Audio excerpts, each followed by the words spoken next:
Pork adobo. Amoy pa lang, ulam na. Tara! Hello, what's up guys? So, welcome back to my channel. And for today's vlog, yan po guys, magluto naman tayo ng adobong baboy. Pork adobo. So, andito na po yung ating recipe. May sili, luya, paminta, sinamak na suka, at saka soy sauce, then oyster sauce, lemon, and onion and garlic. So, samahan nyo guys. Tara, magluluto ulit tayo ng adobo. Na-miss ko to eh. So, let's go! Eto na guys, nag-prepare na tayo ng bawang. Ito yung nagdadala ng bango sa ating nilulutong adobong baboy. So, ayan. Binabalatan lang natin siya, saka kinakat into small pieces para mas mag-spread out yung amoy niya. Ayan o. So ganyan lang yung diskarte guys. So napakabilis lang, madali magluto ng adobo, walang kahirap-hirap. At saka naghiwa rin tayo ng luya. So ginawa natin dyan, pahaba yung cutting natin sa luya guys. So para mas manipis, mahaba yun. Ito rin yung papatanggal ng lansa ng ating lutong adobong baboy. So, at the same time, yung may anghang, lasa na rin yan. Saka white onion ang gamit natin dito guys, kasi ito lang yung available natin ngayon. So, malaking onion kasi, hinahati-hati ko lang. Ayan o. White onion guys, pwede naman kayong gumamit ng red or kahit anong onion dyan, basta onion. So, yan lang. At then, yung sili natin. At dito guys, nagpapainit tayo ng mantika. And then, pagka medyo mainit na yung mantika, so, ihalo natin yung ating garlic. Alright. So, garlic muna natin para lalabas yung aroma niya. Pagka naging golden brown ng garlic, so, halo na rin natin yung ating sibuyas. So, yan, sibuyas guys, then luya. So, maya-maya na yung sili. Ayan, o.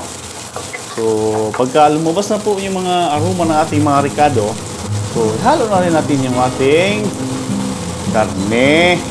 So, ayan guys, o. So, pagkatingin natin na okay na yung ricado, so, halo na natin yung karne. So, dyan, halo natin yung karne natin. Ganyan lang kasimple guys. Napaka-easy lang po sa mga hindi pa marunong magluto ng adobo. Tapusan nyo yung video nito para may idea kayong magluto. Ito, diskarte ko lang ito na pagkaluto guys. So, iba-iba tayo ng version na pagkaluto. So, version ni Jejevan itong lutong adobo na ito. Adobo ni Jejevan. So, ganyan guys. Hindi ko muna nilagyan niya ng tubig. Nilagyan ko sa ng kumbaga suka. So, ayan. Ano ko muna yung karne at saka yung ricado natin para susuot yung mga ingredients natin sa karne. And then, pagka tinakpan natin, pagkatapos may laban ng tubig, kunti, nilagyan na rin natin ng suka. Suka guys, kasi pang tanggal ng lansa. Yun ang diskarte ko. So, lagyan ng suka, halo-haloin muna natin, yung mekos-mekos, dyan. So, and then, pagka naging mix-mix na siya, mikos-mikos na natin yan, ilagay natin yung hindi muna, takpan muna natin siya. Then, pasingawin lahat ng mga nasa loob ng karne para susuot yung mga ingredients natin sa karne. Pinaghiwalay ko lang, nagdidikit eh. So, ayan guys. Ganyan lang. Then, takpan na yan natin pagka maging okay na siya. Kasi pagka suka muna guys, yung diskarte para mawala yung lansa. Ayan. So, yun. Nahalo-halo ko lang yan. Napakadali lang ng adobo guys. Kaya panoorin nyo hanggang sa dulo yung diskarting lutong Jejevan. So, ayan. At this point, tatakpan muna natin. And then, pagka maya-maya, pagka kunti lang yung suka, ayan. Ayan o. Kunti na lang yung suka.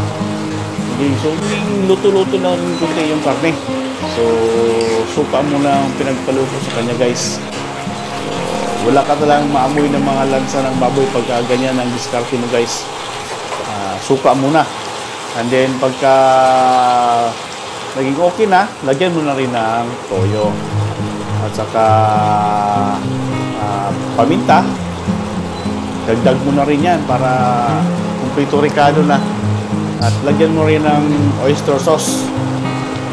Lagyan tayo ng oyster sauce yan. Tansyado lang yan guys. Pagka kayo nagluluto na, tinatansya na lang yan. Hindi na tayo for takos-takos. Wala na yan. Sa instinct na lang yan. Discarte na lang yan eh. So yan, siguro mga 2 tablespoon. And then naglagay rin tayo ng sili dyan. Yun. Sili. Then naglalagay na rin tayo dyan ng tubig. Pagkaluhalo natin, yan o. Yan. Pagka nahalo-halo na, alright o. So maganda yung yung kulay niya ay naging dark na siya dahil sa soy sauce at oyster sauce. So minimikos-mikos muna natin yan para magkahalo-halo yung mga dinagdag nating ricado. Para napaka-easy guys, diba? So, ganyan lang yan ang pagkaluto guys. So, at this point guys, tinakpan muna natin ito. So, pakuluin muna natin ito saglit. And then, pagka kumulo na, lagay na tayo dito ng tubig. Dito na tayo maglalagay ng tubig guys, pagka ganyan. Diba? So, yung mga soy sauce, yung mga sili, yung paminta, sumusuot na yan sa laman. And then, saka na tayo magpalambot. Pinapalambot na natin siya dyan. So, lagyan na tayo ng 1 tasang tubig. Huwag nang damihan. 1 tasang tubig lang. Hanggang sa maubos na yun. Inubos 1 tasa eh.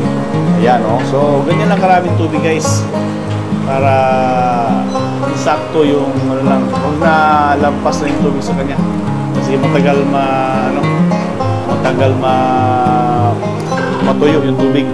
So, ayaw ko kasi ng matubig dyan. Okay? So, yan. Medyo nabuwasan yung tubig.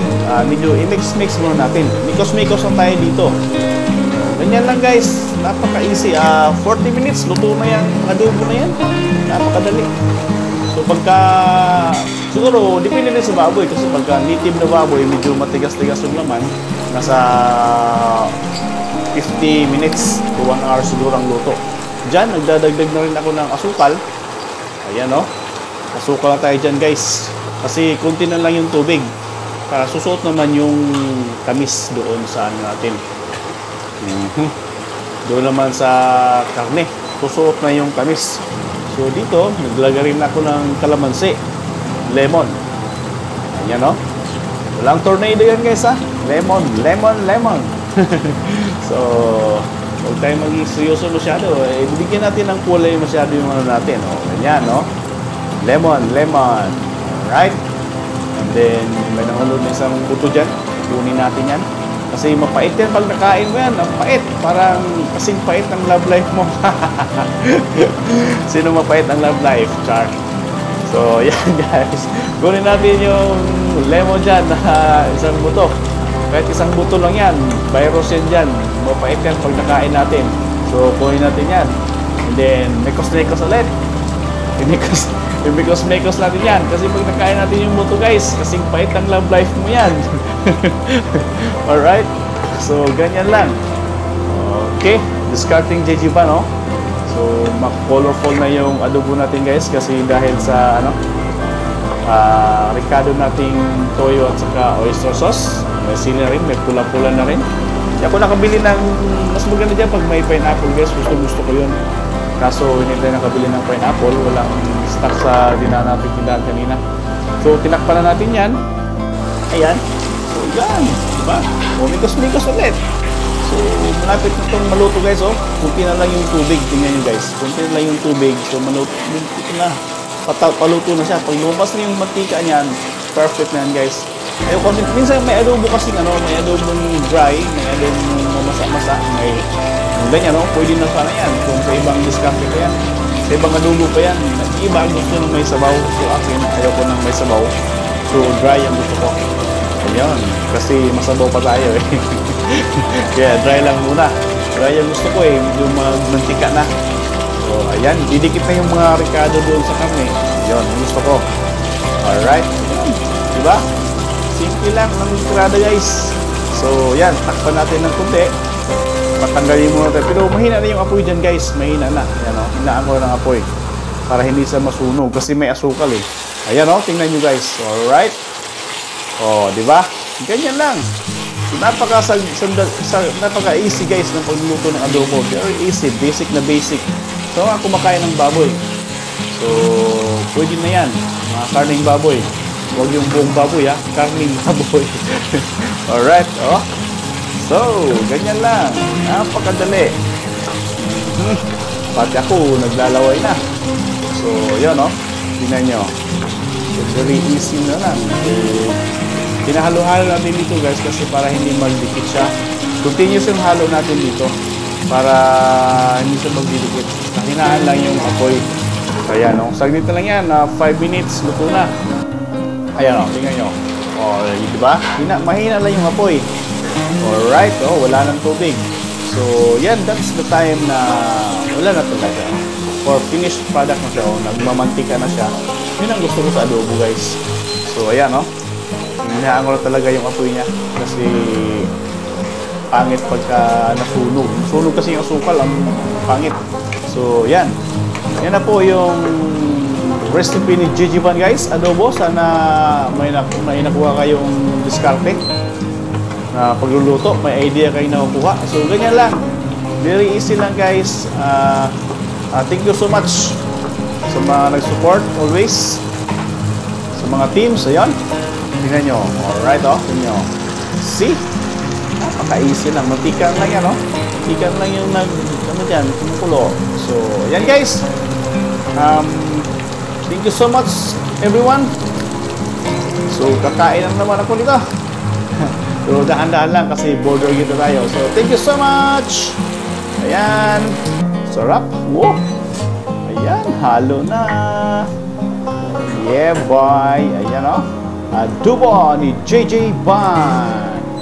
Ito na po yung pang niya. Last. Alright. Ayan siya. Ito na. Perfect. So, kain na to. Mukbang na naman ito. Ayan oh. Nasa plato na. Sarap. Yeah. Thank you. Bye-bye.